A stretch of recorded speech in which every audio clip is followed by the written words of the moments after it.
Assalamualaikum, selamat datang di Najma Absin Channel.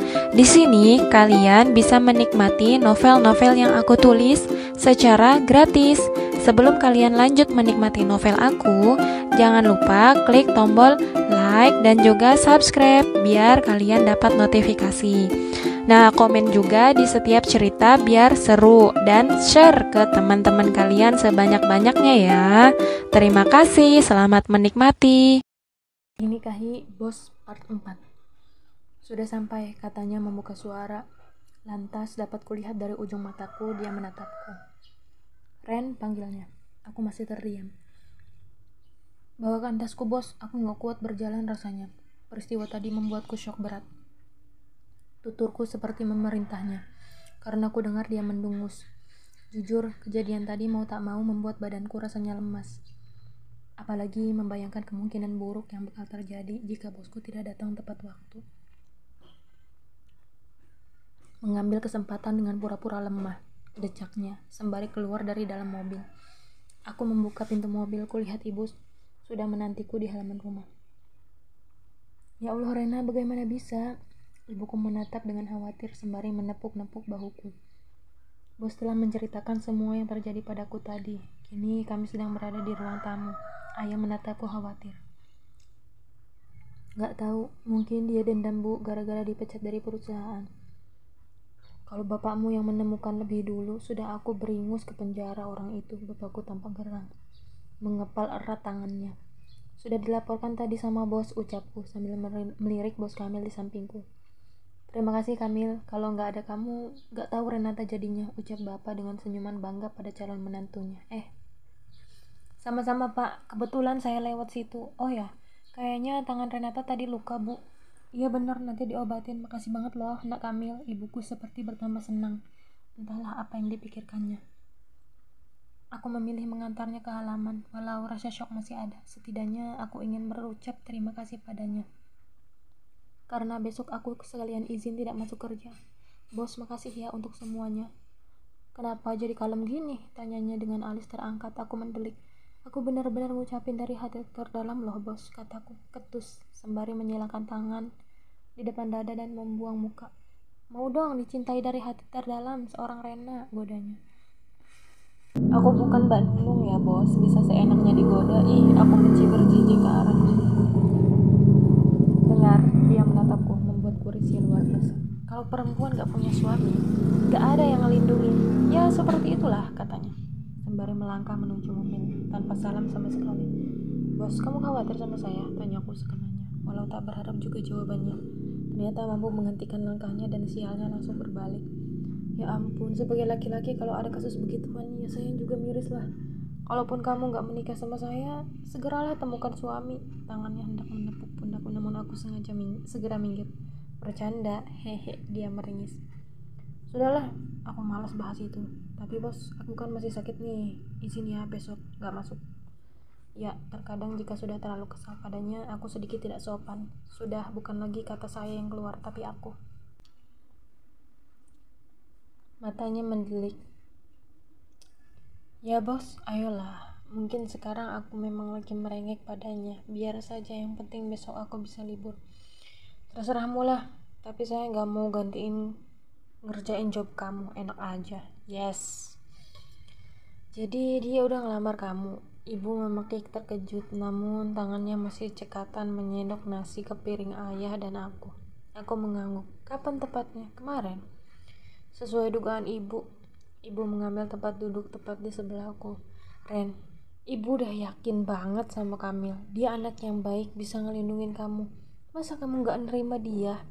Ibu menatapku dengan matanya yang berbinar-binar. Ayah juga ikut menatapku.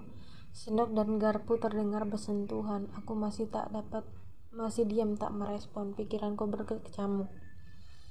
Iya, dia laki-laki yang baik Ren. Bapak setuju aja jadiin mantu. Ayah menimpali sembari memasukkan sesendok nasi ke mulutnya. Daripada Ayas yang cuma ngasih harapan palsu ya kan ya? Ibuku mengungkit masa lalu. Bukan karena Ayas lagi, tapi ada keraguan yang muncul di hatiku. Entah. Setuju, ayah manggut-manggut. Gak tahu bu, aku masih ragu, belum terlalu kenal sama bos, walau sudah 2 tahun kerja bersamaan. Akuku dengan kejujuran menatap ibu dan ayah bergantian, berharap mereka mengerti. Aku tidak ingin terlalu terburu-buru memutuskan. Ya ampun, kenal mengenal mah setelah nikah juga bisa nanti. Intinya, dia laki-laki yang baik, yang seperti apalagi yang kamu tunggu. Kamu mau nunggu ibu dan bapak sepuh dulu baru nikah? Mati nggak ada yang tahu, setidaknya lah. Ya sebelum mati ibu lega karena anak semata wayang sudah menikah. Aduh jangan drama bu. Iya nanti kalau aku udah nemuin laki-laki yang tepat pasti deh bakalan nikah, tenang aja.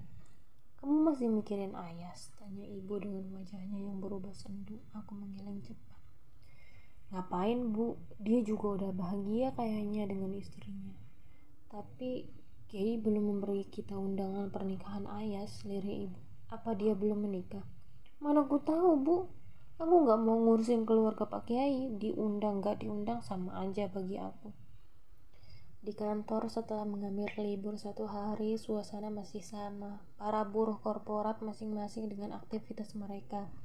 Ada yang fokus menatap layar komputer di balik kubikelnya, ada juga yang sesekali berbisik. Departemen HCGS, tempat di mana meja kerjaku berada, tampak lengang. Kemana semua orang? Hai Ren, sudah sembuh? Tanya Mbak Puput yang matanya masih fokus di layar komputer. Aku berjalan ke arah kubikelnya yang berhadapan dengan kubikel milikku. Alhamdulillah Mbak sudah sehat. Kemana yang lain kok sepi? Tanyaku. Kamil tadi ada, tapi nggak tahu pergi kemana. 2 orang bagian CSR pergi keluar office, sisanya di dalam ruangan mungkin, ucapnya. Aku manggut-manggut dan berjalan malas ke arah meja kerjaku. Wah, Rena sudah datang. Gimana kabarmu? Aku dengar dari Kamil kamu sakit ya? Mbak Linda keluar dari persembunyiannya. Kini duduk di sebelah kubikelku, walau tempat kerja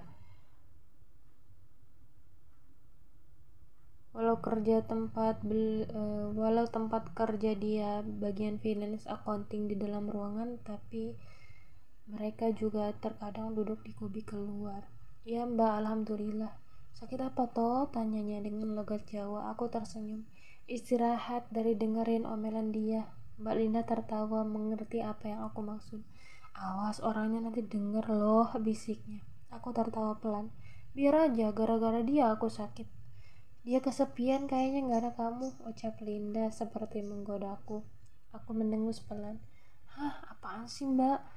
Hampir seharian dia kemarin di luar office, datang jam 7, terus keluar lagi. Dia memang niatnya gak mau ngerjain job aku. Alhasil gini, aku menunjuk deretan form yang bertumpuk di meja. Mulai dari form cuti, revisi, bantuan kerja malam, sampai uang perjalanan dinas. Yuk, kerja bagai kudanil hari ini. Oh ya Ren, nih form revisi pinjer aku dan Mr. Arif. Mbak Linda menyodorkan 2 form revisi dengan meringis. Lah Mbak malah nambahin kerjaan aku, kesalku sembari menyambar 2 kertas di tangannya Mbak Linda. Sorry. Pak Hamas minjem perinannya ya buat nyetok invoice, ucap Mbak Linda sedikit menaikkan oktav bicaranya. Kepalanya ia sembulkan di balik pintu ruangan Pak Hamas sebagai payroll yang terbuka sedikit. Ruangan itu berjarak hanya 5 meter dari kubikelku. Setelahnya langsung keluar dan melewatiku. Mbak kembali ke tempurung dulu Ren. Iya Mbak, semangat. Salam buat Mr. Arif, jaga kesehatan. Aku khawatir kulitnya jadi seperti vampir, kataku cekikikan. Pria berkepala 3 yang bernama Mr. Arif itu memang tidak pernah terlihat keluar ruangan. Terlihat hanya saat jam zuhur dan asar. Hush, emang tambal putih sih Ren. Kalah aku, kata Mbak Linda sebelum hilang dari balik pintu.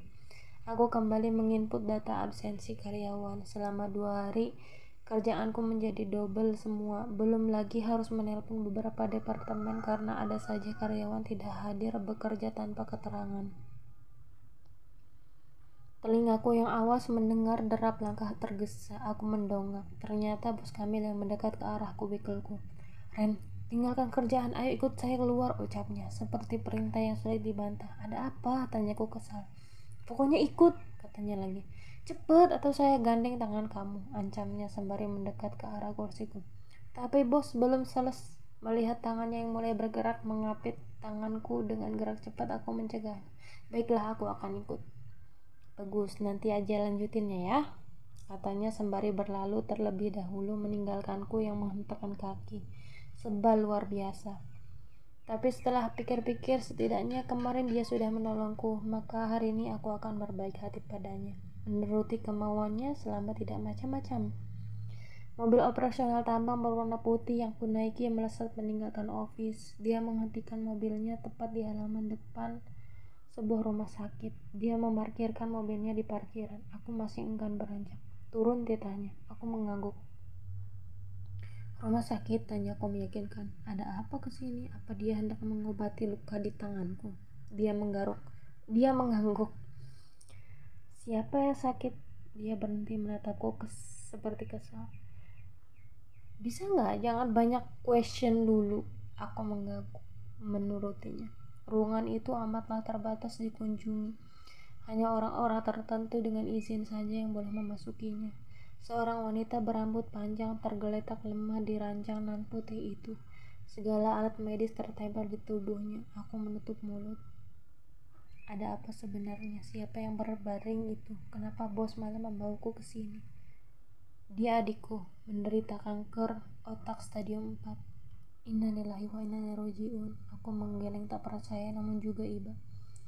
Hari ini aku belum bisa menemuinya karena kondisinya tiba-tiba sangat memburuk. Yang sabar bos, ucapku. Aku memang tidak terlalu tahu seluk-beluk keluarga bos Kamil. Bahkan dia memiliki seorang adik pun aku tak tahu. Maukah kamu bantu aku wujudkan impiannya, Ren? Mataku membulat. Bibirku bahkan terbuka sedikit, menatapnya sekilas, lantas bingung harus menatap kemana.